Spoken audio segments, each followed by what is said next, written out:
أعوذ بالله من الشيطان الرجيم بسم الله الرحمن الرحيم ولنبلونكم بشيء من الخوف والجوع ونقص من الأموال والأنفس والثمرات وبشر الصابرين الذين إذا أصابتهم مصيبة قالوا إنا لله وإنا إليه راجعون أولئك عليهم أجرهم مهتدون. دوستو، اس وقت سارا جہان ایک بڑی وبا اور ایک بڑی مصیبت میں مبتلا ہے جس کا نام کرونا ہے، اور وہ عالمی سطح کا مسئلہ ہے۔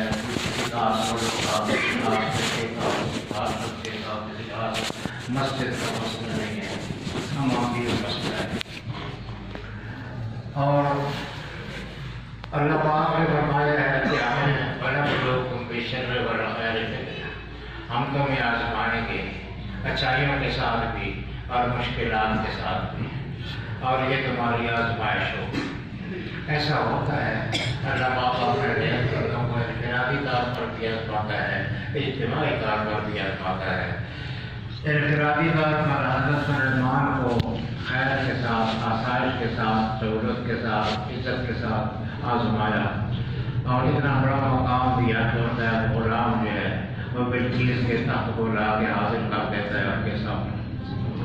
یہ سارا صدقہ تھا حضرت سلیمان کی توجہات کا، اس لیے وہ جو ہی تخت سامنے نظر آیا انہوں نے فرمایا ھذا من فضل، یہ میرا رب کا فضل ہے، لیبلونی اشکر ام اکفر، وہ مجھے آزمانا چاہتا ہے کہ میں اس کا شکر گزار بندہ یا ناشکر بندہ بنتا۔ حضرت ایوب علیہ السلام کو مشکلات کے ساتھ اللہ پاک نے آزمایا، اور انہوں نے بھی جس استقامت کے ساتھ اس مشکل کو گزارا، اللہ پاک نے فرمایا اِنَّا وَجَدْنَاهُ صَابِرًا، ہم نے اس کو ہر حالت میں صبر کرنے والا پایا۔ وہ بہترین بندہ تھا، ان مشکلات میں بھی وہ آروں کا تمہاری طرف رجوع کرتا تھا۔ تو مشکلات کے ساتھ بھی اللہ پاک آزماتا ہے اور آسانیوں کے ساتھ بھی آزماتا ہے۔ تو لاکھوں کروڑوں درود ہو آقا صلی اللہ علیہ وسلم جس کا اسوہ کامل ہے، یعنی کوئی زندگی کا ایسا پڑھا نہیں ہے جس کے لیے نمونہ خود حضور صلی اللہ علیہ وسلم کی زندگی میں نہ ہو۔ اب آج جو مسائل پیش آ رہے ہیں حضور صلی اللہ علیہ وسلم کے زمانے سے، اس زمانے میں حضور صلی اللہ علیہ وسلم نے جو ہدایات دی آج ان پر عمل ہو رہا ہے۔ یہ جو لاک ڈاؤن کا مسئلہ ہے یہ تو حضور صلی اللہ علیہ وسلم نے بتایا تھا۔ فرمایا کہ اگر کسی علاقے میں وبا پھیل جائے تو وہاں کے لوگوں کو باہر نہیں جانا چاہیے اور باہر کے لوگوں کو اندر نہیں آنا چاہیے۔ یہ وہی لاک ڈاؤن ہے۔ تو اندر جو لوگ ہیں چونکہ وہ ان جراثیم کے ساتھ، ان وائرس کے ساتھ متاثر ہوتے ہیں، وہ باہر جائے تو دوسروں کو لگاتے ہیں، دوسرے جو باہر اچھے بڑے سے مند ہیں وہ آئے تو خود مبتلا ہوتے ہیں۔ اس لیے حضور نے فرمایا کہ جب وبا پھیل جائے کسی علاقے میں تو نہ باہر کا کوئی آدمی اندر جائے اور اندر کا کوئی آدمی باہر جائے۔ حضرت عمر رضی اللہ تعالیٰ عنہ کے زمانے میں ابواس ایک علاقہ ہے، اس میں تعاون پھیل گیا، اور تعاون بھی کسی قسم کی متاثر بھی پاری ہے۔ وہاں اس وقت بہت صحابہ کرام موجود تھے جو اصل میں تو جہاد کے لیے گئے تھے، مگر وہ ابواس کے علاقے میں تھے جب یہ تعاون ابواس وہاں پر پھیلا۔ تو وہاں بڑے بڑے لوگ تھے، حضرت عبد الرحمن بن عوف، حضرت معاذ بن جبل، اس طرح کے صحابہ کرام وہاں پر موجود تھے۔ اور حضرت عمر کی کوشش تھی کہ یہ کم از کم ابو عبیدہ بن جراح ہے، یہ کسی طرح باہر آ جائے، کیونکہ ان کو حضور صلی اللہ علیہ وسلم نے امین هذه الامہ کہا تھا، یعنی اس امت کے امین۔ اور حضرت عمر کو ان پر اتنا اعتماد تھا کہ فرماتے تھے کہ اگر میری موت کا وقت آ گیا اور ابو عبیدہ زندہ ہوا تو میں خلافت اس کے سپرد کر دوں. اور اگر اللہ نے پوچھا کہ عمر کس کو خلافت دے کے آئے ہو تو میں کہوں گا کہ اس کو دے کے آیا جس کو تیرے محبوب نے امین و حاضر و امانت اس کے سپرد کرایا گیا ہو جس کو تیرے محبوب نے امین قرار دیا ہے. تو ان کا بہت زیادہ اعتبار تھا. یہ بڑے عالم بڑے مجاہد عامل معقولی اولین مسلمین میں سے تھے. تو حضرت عمر کی کوشش یہ تھی کہ یہ بچ جائے. اس کے لیے انہوں نے یہ اعلان کرا کہ ان کو خط لکھا کہ بھائی آپ دربار خلافت میں حاضر ہو. تو اب کے جو کہ امیر کا حکم ہے اس کی تعبیر لازم ہے. تو وہ اس لیے آئیں گے تو وہ مجرم نہیں ہوں گے کیونکہ وہ تو امیر کے حکم کی تعبیر میں آئے ہیں, اس لیے وہ بچ بھی جائیں گے اور اس وقت میں بھی نہیں آئیں گے.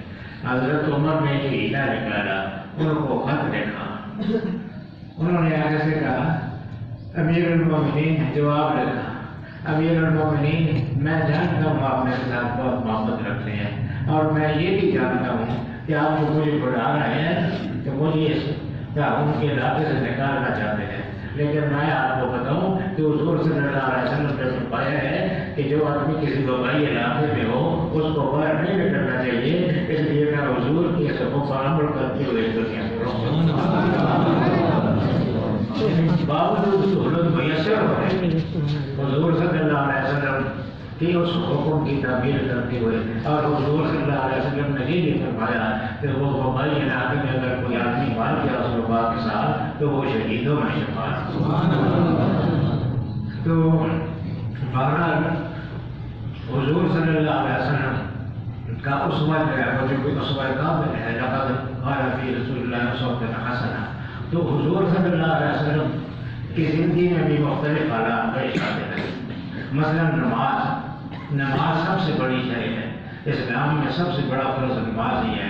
بہت زیادہ تاکید ہے, اتنی کہ بھائی صلاۃ خوف باقاعدہ قرآن کریم نے اس کا ذکر کیا.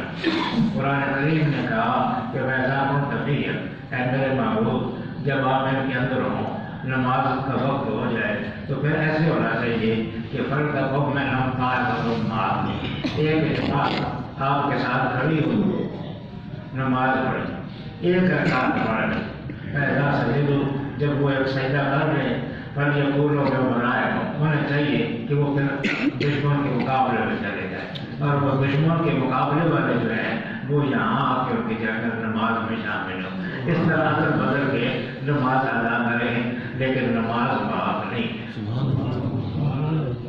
کتنی شدید حالت ہے, دشمن آگے کھڑا ہے, اسلحہ اٹھایا ہوا ہے, لڑائی ہو رہی ہے, آدھے آدمی لڑ رہے ہیں لیکن دوسرے آدھے آدمی کو حکم ہے کہ وہ نماز پڑھیں. لیکن پھر حالات مختلف ہوتے ہیں. غزوہ احزاب اور غزوہ خندق میں حضور صلی اللہ علیہ وسلم خندق کھود رہے تھے. وہ خندق کھودتے کھودتے حضور صلی اللہ علیہ وسلم کی 3 نمازیں چلی گئی, نہ پڑھی جا سکی, نہ ان کی جماعت ہوئی, نہ ان نماز ادا کی جا سکی. یہ سارے خندق کھود رہے تھے. اگر خندق کھودنے میں تاخیر ہوتی تو دشمن اندر چلا آتا, اس لیے اس میں تاخیر کرنی ممکن نہیں تھی. اس لیے وہ لگے رہے. نمازیں شام ہو گئی تو حضور صلی اللہ علیہ وسلم نے فرمایا اللہ مشرکین پر اللہ بھیجے شغل اللہ علیہ صلاۃ الوسطیٰ. یہ صلاۃ الوسطیٰ جو اصل کی نماز ہے اس سے بھی انہوں نے ہمیں غافل کر دیا. تو اس کے بعد حضور صلی اللہ علیہ وسلم نے باجماعت 3 نمازیں پڑھائیں. حالانکہ یہاں کوئی ایسا مسئلہ درپیش نہیں, سامنے دشمن موجود نہیں تھا. مقابلہ تو ابھی تو خندق کھودی جا رہی تھی. وہ تو دشمن آیا اور جب دشمن آیا اس وقت بھی غزوہ احزاب میں تو خاص مقابلہ کیا ہوا اس وقت غزوہ خندق میں اس خندق کی وجہ سے. صرف وہی عامر بن عبد الود آیا تھا, حضرت علی نے اس کو مار دیا, قتل کر دیا. تو بس مشکل کو حاصل نہیں ہوئی. اور پہلے جو ہے صرف جنگ کی تیاری, لیکن وہ تیاری اتنی عام تھی کہ اس کے لیے جماعت حضور صلی اللہ علیہ وسلم نے نماز چھوڑنا کا وعدہ کر دیا. یعنی وہ نماز قضا کر دی, نماز رہ گئی, بعد میں آ کر باجماعت نمازیں قضا کی، تو مطلب یہ ہے کہ ایسے حالات بھی ہو سکتے ہیں، حالات اگر اس طرح کے ہیں کہ اجازت نہیں دیتے ہیں نماز پڑھنے کی، تو وہ اس میں تاخیر بھی کی جا سکتی ہے۔ اور اگر بالکل ایسا مسئلہ ہو جائے جیسا غزوہ خندق میں درمیان تھا، تو نماز وقت کے طور پر قضا بھی کی جا سکتی ہے۔ تو دوستو یہ حضور صلی اللہ علیہ وسلم کا اسوہ ہے۔ ویسے حضور صلی اللہ علیہ وسلم کا ایک اور بھی عجیب مشفقانہ فیصلہ ہے کہ مدینہ کی آبادی جو ہے وہ دور دور تھی، علاقہ تقریب ہو جاتی، روشنی کا انتظام رات کو کوئی نہیں ہوتا تھا، بارش ہوتی تھی، کیچڑ ہوتا تھا، اندھیرا ہوتا تھا، بوڑھے آدمیوں کے لیے چلنا مشکل ہوتا تھا۔ تو ایسے موقع پر حضور صلی اللہ علیہ وسلم کبھی کبھی یہ اعلان فرما دیا کرتے تھے، اللہ صلو فی بیوتکم، لوگوں اپنے اپنے گھروں میں نماز پڑھ لو۔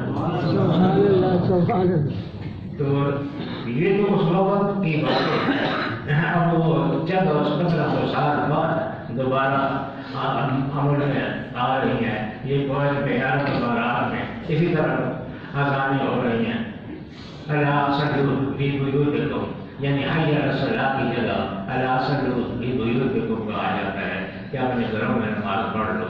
اگر مؤذن رو رہا ہوتا ہے جب وہ یہ پڑھتے ہیں، جب وہ دیکھتے ہیں کہ مسجد خالی پڑی ہے، کوئی آدمی نہیں ہے، تو آنکھوں میں اس کی آنسو ہوتے ہیں اور اللہ صلو فی بیوتکم کہہ رہا ہوتا ہے۔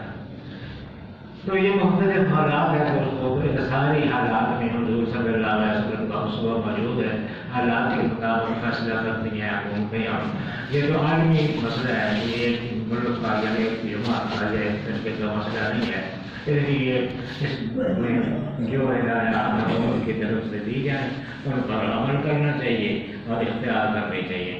اس میں جو کرونا وائرس ہے یہ نئی ایک مصیبت ہے کہ یہ بندے سے بندے کو لگتا ہے، ویسے فضا میں نہیں ہوتا ہے۔